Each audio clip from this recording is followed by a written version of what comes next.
नमस्कार, career wing पर आपका बहुत बहुत स्वागत है। क्लास 10th वालों का साइंस का सेट बी का आंसर की है। इसके पहले मैंने सेट ए अपलोड कर रखा है पूरी तरह से डिटेल में, आप लोग वहाँ से जाकर देख सकते हैं। ओके, चलिए सेट बी, इसमें अपन सेट बी और सी एक साथ करेंगे। ठीक, इसमें सेट बी और सेट सी दोनों एक साथ करेंगे, क्योंकि सेट ए में पूरा का पूरा तो वैसे कॉमन है, तो सेट बी और सी में भी सेम निकलेगा। लॉन्ग क्वेश्चंस, सिर्फ शॉर्ट क्वेश्चंस बस को करना है तो जल्दी खत्म हो जाएगा। ओके, चलिए शुरू करें। ये सेट बी का है। पहला देखो, एक गाय घास खाती है, तो इसका आंसर क्या हो जाएगा आपका? पदार्थों का चक्र। ठीक, सी ऑप्शन, पदार्थों का चक्र। अगला, टमाटर में पाया जाता है, तो टमाटर में आपका पाया जाता है ऑक्सैलिक एसिड। अगला है ऊष्मा का कुचालक। कुचालक आपका हो जाएगा कांच की छड़। कांच की छड़ कुचालक है। ठीक, उसके बाद प्राकृतिक पारितंत्र नहीं है, तो आपका बगीचा। यदि समतल दर्पण एक दूसरे से 90 डिग्री पर कोण बनाते हैं, तो देखो इसका फॉर्मूला है सेट बी में भी ए में करवाए हैं, सेट सी में नहीं करवाएंगे ना। 360/θ-1, इस पर पुट कर दो सीधा। 360/θ तो हो गया अपना 360 बटे में 90, ये कटा, माइनस कॉमन लगाओ, 9 चौक 36, 4 में घटाओ 3, इसका आंसर हो जाएगा आपका 3। टेफ्लॉन हो जाएगा आपका टेट्राफ्लोरोएथिलीन। सरल सूक्ष्मदर्शी है, कम फोकस दूरी वाला उत्तल लेंस होता है। ठीक है, फलों को पकाने वाला, कैसे, फलों को पकाने वाला हार्मोन क्या है? तो आपका हो जाएगा ऑप्शन एथिलीन। ठीक, उसके बाद है कपड़े धोने का सोडा। कपड़े धोने का सोडा Na2CO3 × 10H2O, ये हो जाएगा खाने का सोडा, ये हो जाएगा आपका सिंदूर Pb3O4। निम्न में से कौन सा रासायनिक ऊर्जा को प्रकाश ऊर्जा में बदलता है? तो आपका हो जाएगा एलईडी। ठीक, अगला है जैव विविधता को प्रभावित जैव विविधता से अलग अलग प्रजातियों को बनने में, ये कहलाता है आपका जैव विकास। खालिस्तान ग्रंथि, तो आपका हो जाएगा अतिवृक्क, अद्रिवृक्क क्या बोलते हैं उसको। उसके बाद सर्च लाइट में परावर्तक के रूप में परवलयाकार दर्पण उपयोग में आएगा ना, परवलयाकार दर्पण होता है। चलिए, CH3COH में आपका OH का मतलब हाइड्रोक्सिल ग्रुप। उसके बाद सामान्यतः लंबी कार्बन श्रृंखला वाले सल्फोनिक अम्लों के लवण है, तो हो सकता है इसमें एल्केन आए। ठीक, उसके बाद संवृत्ति लक्षण क्या है? उदाहरण देकर समझाइए। उदाहरण, अच्छा 1 मिनट, ये 2 नंबर वाला क्वेश्चन छूट गया क्या? हाँ ठीक ठीक ठीक, ये तो बन जाएगा क्या, पूरा का पूरा थ्योरी पोर्शन है, इसको नहीं करवाते, ये बन जाएगा। यदि आप अपनी दिनचर्या में अनेक ऊर्जा स्रोतों को देखते हैं, आपके द्वारा प्रयुक्त ऊर्जा स्रोतों में ऊर्जा के 2 परंपरागत स्रोत, तो आपको हो जाएगा लकड़ी हो सकता है और कोल, चारकोल। संवृत्ति, ये भी थ्योरी है। आर्हेनियस के अनुसार अम्ल किसे कहते हैं? बता देते हैं।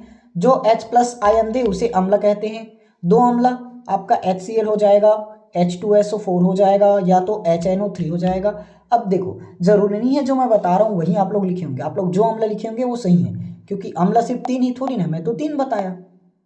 हाँ, लेकिन नियम वही है, आर्हेनियस के अनुसार जो H+ दे वही अम्ल है, ये गलत नहीं होगा, इसको दूसरा लिख सकते हैं, मत सोचो। एक गोलीय दर्पण की वक्रता त्रिज्या दे रखी है इतनी, और 12 सेंटीमीटर दूरी पर वस्तु का प्रतिबिंब क्या होगा? देखो, वक्रता त्रिज्या पता है तो जानते हैं फोकस दूरी वक्रता त्रिज्या की आधी होती है, तो जब वक्रता त्रिज्या 30 है तो फोकस दूरी बनना चाहिए 15। ठीक, फॉर्मूला पता है आपको, 1/f बराबर 1/v + 1/u होता है, ये जानते हैं, तो 1/f लिखे हमने। f का मान तो पता चल चुका है क्या? f का मान पता चल चुका है भाई, लिखो 15, 1/15। 1/v पता नहीं है, फिर प्लस 1/u, कितना दूरी पर वस्तु स्थित है? 12 सेंटीमीटर, तो हो जाएगा -1/12, क्योंकि दूरी आएगी निगेटिव में। ठीक, तो 1/15 1/v 1/15 बराबर 1/v माइनस 1/12, तो ये क्या होगा? 1/15 माइनस इधर आएगा तो प्लस 1/15 बराबर 1/v। दोनों से एलसीएम ले लो, एलसीएम लो या क्रॉस मल्टीप्लाई करो, एलसीएम से कर लें।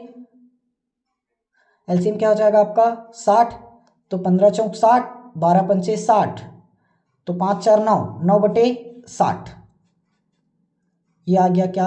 1/v, कट जाएगा, पलटो इसको, 60/9 करो, क्योंकि अपने को 1/v नहीं चाहिए, v चाहिए, तो v का मान क्या होगा? 60/9, 9/60 भी पलटेगा, v का मान क्या आएगा 60/9।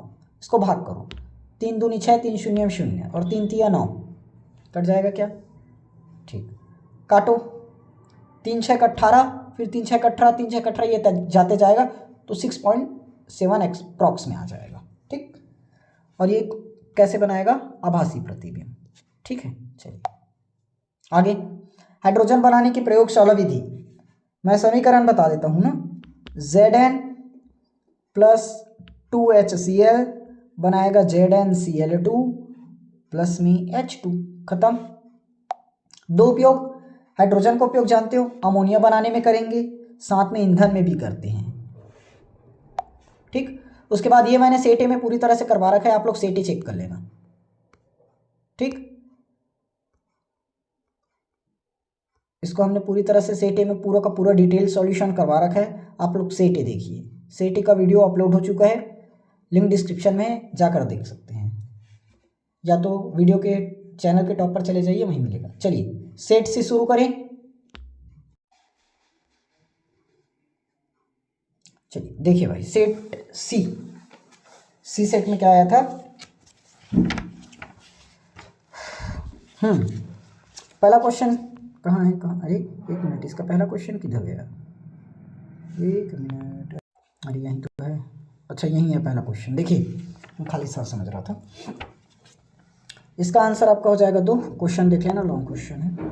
नीचे दी गई वस्तु में कौन सा ऊष्मा का संचार संवहन द्वारा संभव नहीं है? तो आपका हो जाएगा आंसर निर्वात। निर्वात में संभव नहीं है। सेब में पाया जाने वाला अम्ल, सेब में आपका पाया जाता है मैलिक एसिड। मानव निर्मित परितंत्र नहीं है, तो आपका हो जाएगा मानव निर्मित परितंत्र है, सॉरी मानव निर्मित परितंत्र, तो आपका मछली का घर मानव निर्मित है। यदि, अच्छा इस क्वेश्चन को मैंने कराया था, अब जिससे कराया था, जिस फॉर्मूले से, उसी फॉर्मूले से आप लोग ये निकाल कर मुझे कमेंट बॉक्स पर बताइए। 1 मिनट भी नहीं लगेगा, 5 से 10 सेकंड लगेगा मुश्किल से। पॉलीथीन बहुलक है, तो आपका हो जाएगा एथिलीन का।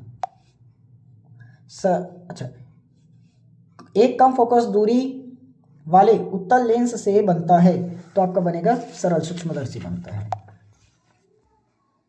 कोशिका विभाजन को प्रेरित करने वाली, ये आपका आंसर हो जाएगा साइटोकाइन। खाने का सोडा, अब भी बताया था, NaSCO3, कपड़े धोने का, सिंदूर का, कैल्शियम कार्बोनेट का। आगे है, फिंचों की चोंच में अंतर उनमें पाई जाने वाली विविधता को दर्शाता है। उनमें पाई जाने वाली विविधता को दर्शाता है। थायरॉक्सिन हार्मोन का स्राव किसके द्वारा होगा? तो आपका थायराइड ग्रंथि के द्वारा होगा। वाहनों के हेडलाइट में अवतल दर्पण का उपयोग करते हैं। CH3COOH में क्रियात्मक समूह आपका COOH है, ओइक एसिड। ठीक, यहाँ आपका हो जाएगा आंसर अनिलन। उसके बाद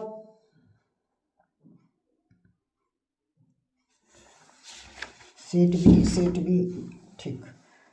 अच्छा एक मिनट, सेट ए में मैंने एक इसको नहीं करवाया था ना, वहाँ पर, सॉरी सेट बी में ऑक्सीकरण दिया था, सेट बी में ऑक्सीकरण दिया था, तो एक ऑक्सीकरण वाला क्या होगा? C2H5OH ऑक्सीकरण का है ना, तो 3 बार ऑक्सीजन के साथ क्रिया करवाना था और ये बन जाता है। ये इसका नहीं है ना भाई, इसके पहले वाले का है, तो ये आपका आंसर हो जाता है CH3COOH प्लस में H2O अलग होगा। ओके, ये सेट बी का था। इसका आंसर ये बनेगा, सल्फ्यूरिक अम्ल की उपस्थिति में इथेनॉल क्रिया करते हैं, तो आपका आंसर हो जाएगा C2H5OH। आ गया, किसके साथ क्रिया करवाओगे? H2SO4 के साथ। यहाँ क्या बनाएगा? CH, एक मिनट उल्टा हो गया, एथेनोइक अम्ल दिया है, एथेनोइक अम्ल मतलब CH3COOH, सांद्र H2SO4 लगा देंगे, बन जाएगा आपका इथेनॉल यानी कि C2H5OH। इस तरह से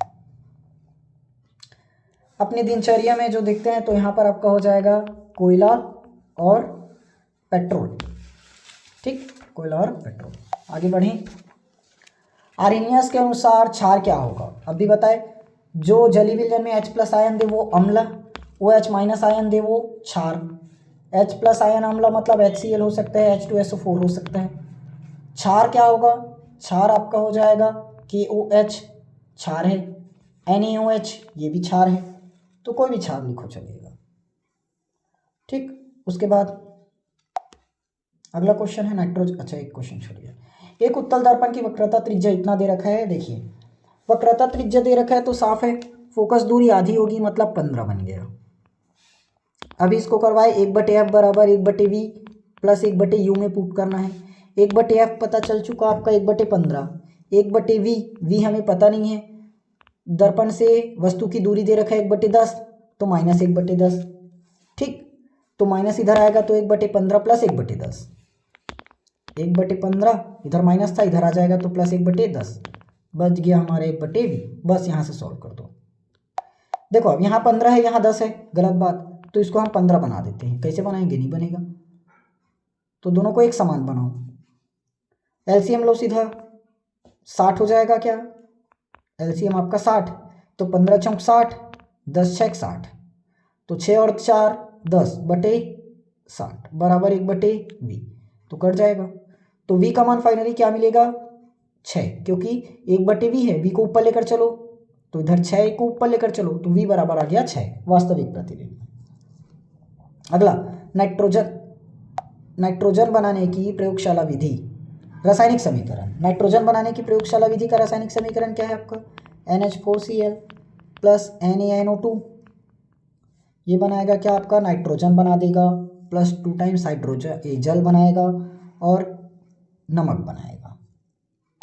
उपयोग कहाँ पर करते हैं इसको, सबको पता है, चिप्स वगैरह के पैकेट में इसका उपयोग करते हैं, अमोनिया निर्माण में भी करते हैं, ठीक। उसके बाद ये 4 नंबर का क्वेश्चन हमने पूरा का पूरा सेट ए में करवा दिया है, आप लोग वहाँ से जाकर देख लीजिए, ठीक। दोबारा वही क्वेश्चन पूरा का पूरा डिटेल सॉल्यूशन करवाना संभव नहीं है, ओके। तो ये था आपका पूरा का पूरा सेट बी और सेट सी। वीडियो कैसे लगा, कितना क्वेश्चन आपका बना, कमेंट बॉक्स पर अपना फीडबैक ज़रूर देंगे, और नेक्स्ट पेपर के लिए इंपॉर्टेंट क्वेश्चन के लिए चैनल को सब्सक्राइब जरूर कीजिएगा। वीडियो अच्छी लगी तो वीडियो को दोस्तों के साथ शेयर ज़रूर करना। टेलीग्राम चैनल का लिंक डिस्क्रिप्शन में दिया गया है, वहाँ से ज्वाइन कर लेना। और जितने लोग अभी 10th पास करेंगे, 11th में आने वाले हैं, और जितने लोग साइंस लेंगे तो साइंस वाले इस चैनल को सब्सक्राइब कर ही लेना। आप लोगों का न्यू बैच 1 अप्रैल से स्टार्ट हो रहा है, साइंस वालों का न्यू बैच 1 अप्रैल से स्टार्ट हो रहा है ऑनलाइन में। तो यूट्यूब पर इसी चैनल पर कैरियर विंग पर आपको 1 अप्रैल से फिजिक्स, केमिस्ट्री और मैथमेटिक्स की क्लास देखने को मिल जाएगी, तो चैनल को सब्सक्राइब करके ज़रूर रखना, ओके। चलिए मिलेंगे हम लोग नेक्स्ट वीडियो में, तब तक आप लोग अपने अगले पेपर की तैयारी कीजिए।